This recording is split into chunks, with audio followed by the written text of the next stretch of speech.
What nobody showed you about Hamilton's accident in Monaco. The wall not only broke the car, he also broke the heart of millions. Seeing Lewis Hamilton crashed in Monaco was like seeing a king kneel in his own castle. He did not yell. He didn't blame anyone. He just lowered his head and apologized by radio. After years of domain, 7 titles and hundreds of battles, how to understand that the largest pilot of this generation, in one of the most legendary circuits, ends like this, in silence between sparks and carbon fiber? Did you hurt to see Hamilton like this? Or do you think it's not the same as before? Leave me your comment to know what you think. There was something different that Saturday in Monaco. The atmosphere was tense, almost electric. The walls of the Principality do not forgive mistakes, but they do not forgive broken illusions either. Lewis Hamilton knew it. It was its 20th participation in Monte Carlo, a circuit where each rubbing with the wall tells a story, where talent is measured in millimeters and courage translates into times per return. And in that context, in that risk cathedral, Hamilton bet everything. Ferrari had brought an aggressive technical package for SF25. It was a machine specifically designed for this circuit. With more aerodynamic load at low speed, a new higher rear wing and a revised rear suspension. Everything had been designed to give Charles Leclerc and Lewis Hamilton the perfect tool for a podium, even for a pole position. And Hamilton felt it. On the radio, in his statements to the press, in his body language. He smiled. I was in tune with the car. After a year of adaptation full of criticism, doubts and strategic silences by the team, he finally seemed comfortable. The SF25 became its ally. The redemption opportunity was at hand. But the Monaco Grand Prix has its own rules. Do not forgive the minimum inaccuracy, it does not tolerate the milder distraction. The third free training session was coming to an end, and it was there, on his final launch, when the chaos unleashed. Hamilton left the second sector and approached the mythical curve of Massenet, one of the most demanding layout, where the trajectory must be perfect, millimeter, without space for doubt. It was at that moment when he met 2 slow cars in the middle of the ideal line, the Mercedes of the young Antonelli and the Haas of Esteban Ocon. Both out of rhythm. Both obstacles that should not be there. And yet they were. Telemetry data reveals a truth that few media have wanted to mention. Hamilton did not get past. He did not make a classic braking mistake. What happened was a phenomenon as invisible as it is implacable. The dirty air, that turbulent air generated by the car from the front and destroys the grip that comes behind. When Hamilton approached the 2 cars, the sudden loss of aerodynamic load on the front axle caused immediate subfiring. The car stopped turning as it should. He left long. In a matter of tenths of a second, Hamilton tried to correct with a sharp contrast, trusting in his champion instinct, the one that has saved him 1,000 times. But this time the track responded violently. The rear train lost adhesion. The car turned on itself and, without time for reactions, crashed into the right wall to more than 240 kilometers per hour. The impact was dry, brutal. Carbon fiber flew in pieces. The front suspension arm yielded. The tire bounced without control. The rear wing suffered considerable damage. But the most significant was the silence that followed the accident. Hamilton did not yell. He did not blame. He did not ask for explanations. He only breathed deeply and in a dull voice said on the radio, "Sorry boys, it was a mistake of mine." That phrase, simple in appearance, hid an emotional storm. Because it wasn't just an accident. It was the exact point where the line was broken between the glorious past and the demanding present.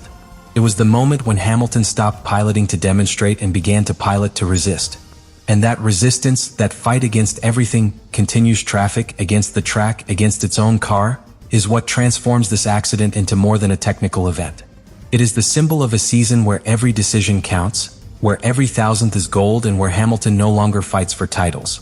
Fight for respect. Struggle to demonstrate that even in fall, it is still a reference. That the wall, nor the blow or the criticism. He is still Lewis Hamilton. And in Monaco, although everything collapsed in seconds, he made it clear that he is not yet willing to surrender. The hardest thing was not the impact. The truly devastating came later. When the car was destroyed, when the mechanics ran between sparks off and scattered components, when television had already changed his shot and the public looked towards the next story of the day, Lewis Hamilton remained sitting, still, alone, inside the cabin. It was not just the physical pain of having hit the wall to more than 200 kilometers per hour. It was the emotional burden of knowing that this error, that irrecoverable moment, had cast days of preparation, nights of technical adjustments, meetings, simulators, calculations, and sacrifices. And I knew. He felt it before anyone else. Since his arrival in Ferrari, Hamilton has lived on the edge of an emotional razor. He was received with respect, but also with skepticism. He inherited the seat of a Carlos Sainz in his best version, and reached a historically demanding team, where the error is not tolerated and where domestic policy can be as ruthless as a poorly taken curve. In this context, each return is a statement. Each breaking, a demonstration of character. Each error, a direct threat to the accumulated prestige for almost 2 decades at the top of motoring. Saturday's day represented a psychological resistance exam. The accident occurred just 2 hours before the classification session, which forced the technical team to make decision-making decisions. Change the front suspension, check the gearbox, replace the steering unit, and, most complex, restore the aerodynamic geometry of the SF25 under pressure. But this is where what many did not see, the internal dilemma. Hamilton knew that the car would no longer be the same. The rear suspension, hardened to compensate for the loss of load on the right side, would make the car bounce more in the pianos, especially in the pool section. The engineers were divided. Some proposed a softer configuration which gave the pilot margin. Others insisted on maintaining rigid adjustment, sacrificing comfort in exchange for high-speed stability. And Hamilton had to decide. Making that decision with the body still shaken by the accident and the mind beaten by frustration is not a matter of technique. It is an issue of mental strength, of experience. To know that, in Monaco, the classification is everything. That without a good grille position, Sunday is a conviction. And yet he chose to risk. He went on track with an aggressive configuration, adapted to his driving style, but knowing that he did not forgive mistakes. In the first round of the Q1, it marked a competitive time. But the sensations were not the same. The car did not respond with the same precision. The steering wheel was trembling at the exit of Saint Devote. The subwiring he had tried to eliminate with camshaft adjustments was still present. And the stopwatch, always relentless, showed the truth. He lost 2/10 in front of Leclerc in the first sector. That difference in Monaco is an abyss. At the same time, Ferrari's internal halls began to listen to murmurs. Technicians who questioned whether the modifications requested by Hamilton on Friday night had been successful. Engineers who compared their telemetrias with those of Leclerc, looking guilty instead of solutions. That is the pressure that many do not understand. It's not just driving a car. It is about leading a team, of imposing a work philosophy, of convincing a demanding environment that you can still win with a 40-year pilot. And when that environment does not respond, when technical trust is fractured, each decision becomes a bet without a network. The hardest thing for Hamilton was not losing control in Massenet. It was to classify knowing that he had half a new car, a divided team, an inspired partner, and a mountain of expectations on his shoulders. It was looking at the stands, seeing the red flag waving by its accident, and not allowing pride to beat the determination. It was squeezing the helmet, looking forward and moving forward. Because that is its nature. Fall, yes, but also get up. And that internal, silent but fierce fight is the one that defines the great champions. Because in Monaco, more than anywhere else, each error leaves scar, but also reveals character. And Hamilton, even with the soul beaten and the battered car, decided to continue fighting. Not by a podium, not by points, for something deeper. To demonstrate once again that its history is not over yet. There are moments in the career of a pilot in which he no longer competes against others, but against oneself. Against memory, against age, against expectations that weigh like a ballast. The accident in Monaco was the trigger, but the real break came when Hamilton rose again to the car in classification. It was not the same car. It was not the same track. And he, for the first time in a long time, was not the same pilot. Not because talent is missing. That never. But because it began to live with an awkward truth. The margin of error had evaporated completely. There was no room for improvisation, nor to redeem the next day. That Saturday, less than 120 minutes of the impact, was in front of its greatest enemy, the clock. The technical team had done the impossible. In record time, they rebuilt the front suspension, replaced the steering system, adjusted the new aerodynamic diffuser, and tried to recalibrate the distribution of the car's weight, which had been completely altered after the clash. But what they could not restore was the psychological balance of the car. The harmony between machine and pilot. That intimate connection that only the great champions develop with their car after many laps, of small adjustments, of sensations collected to the millimeter. That trust had been fractured. The SF25 no longer behaved as Hamilton expected. The new configuration with a more rigid rear axle made the car respond unpredictable in the pianos, and that in the slow curves generated violent reactions, difficult to anticipate. What should be a precision tool had become an uncontrolled beast.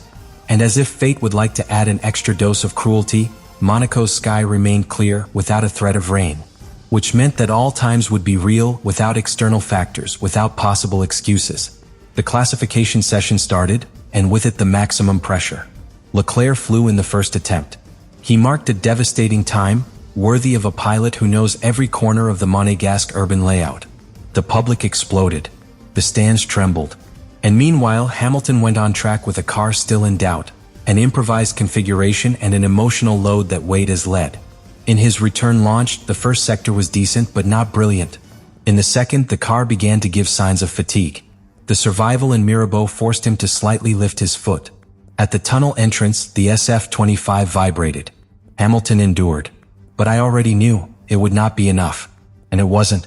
His time placed it momentarily in the middle zone, but far from the head rhythm. And then, when there were minutes to close the Q2, what no team wants to listen to. On the radio, the track engineer informs him that he needs to improve 0.3 to avoid elimination. Hamilton understands it without answering. Breathe deep. He throws himself at another quick lap. But this time, at the entrance of the RAS case, the car bounces violently on the internal piano. A millisecond of instability. Enough to lose tenths. Enough to see how your time falls short. That was the true fracture. Not the blow against the wall. Not mechanical damage. But the confirmation, raw and irreversible, that the accident had changed the course of the weekend. And the most painful thing was not being out of the fight for pole. It was to see how, in the other garage, Charles Leclerc celebrated with his fist high at the head of the grille with the same car on the same asphalt, but with a completely different destination. That image, repeated again and again on the paddock screens, was an emotional dagger. And here appears the true dimension of the breakdown, because it was no longer only points or positions. It was a legacy. It was identity. Hamilton had always been the one who broke limits, the one that traced from the bottom, which turned a bad classification into an epic Sunday.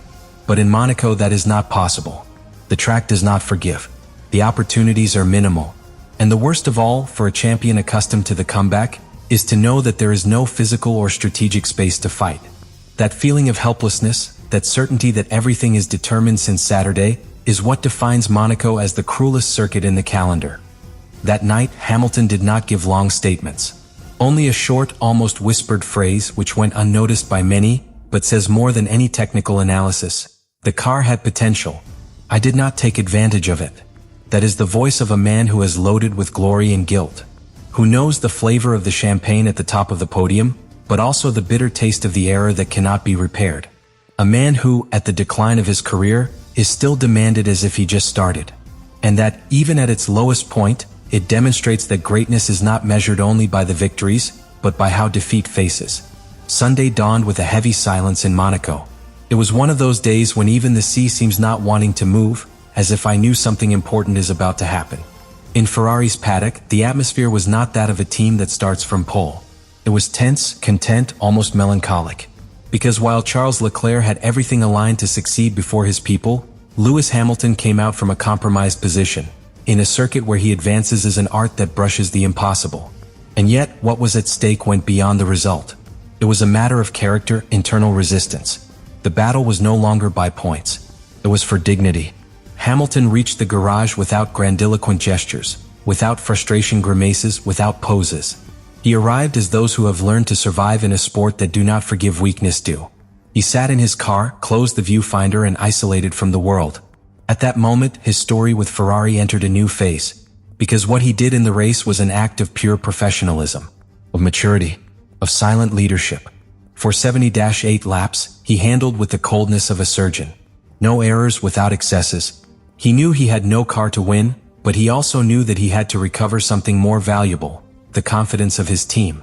And he did it with actions, not with words. Avoid incidents in a layout like Monte Carlo is not a minor merit. It is an exercise of discipline and peripheral vision.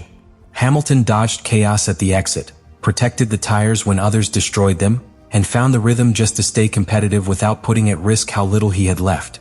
On several occasions, the team offered him more aggressive strategies. I could try an undercut. I could go to an early stop to recover ground. But he said no. He chose stability, the consistency. A direct lesson to the Ferrari technical wall that has failed so much in key decisions in recent years. But the most notable was not driving. It was body language. Every time he passed by boxes, he looked sideways at the wall. Not with reproach, but with determination. As saying, I am here. I can still sustain this team when everything falls apart. And that message in silence began to penetrate. The mechanics who had worked against the time after the accident began to look up. The engineers who doubted their capacity began to follow their times with another attitude. The transformation was not the car. It was from the environment. Ferrari began to turn around his pilot again. Because they understood that, despite Saturday's mistake, there was someone in that seat willing to support the pressure that only the champions know. On the last lap, while crossing the goal, Hamilton did not celebrate. I knew that a 7th place is not a cause for euphoria for someone with 7 world titles. But I also knew that this race could have ended with an abandonment, with a total disconnection of the project, with a broken team. And yet, he achieved the opposite. He rebuilt the narrative. He drove as a veteran who understands that not every day is won, but that something can be built every day. That is the real climax. Not a podium. Not a trophy. But the reconstruction of a link.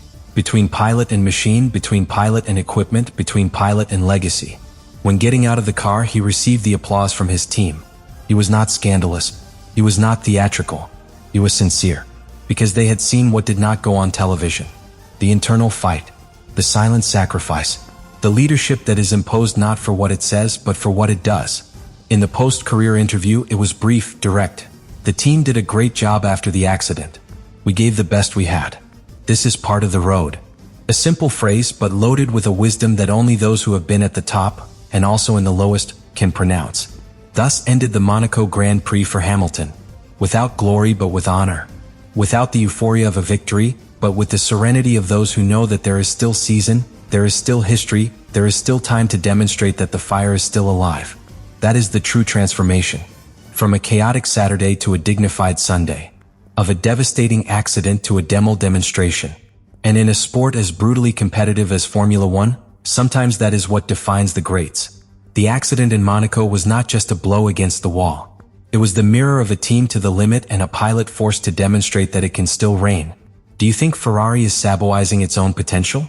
Or what Hamilton needs to meet his instinct? Discuss your opinion below and subscribe if you want more analysis without filter.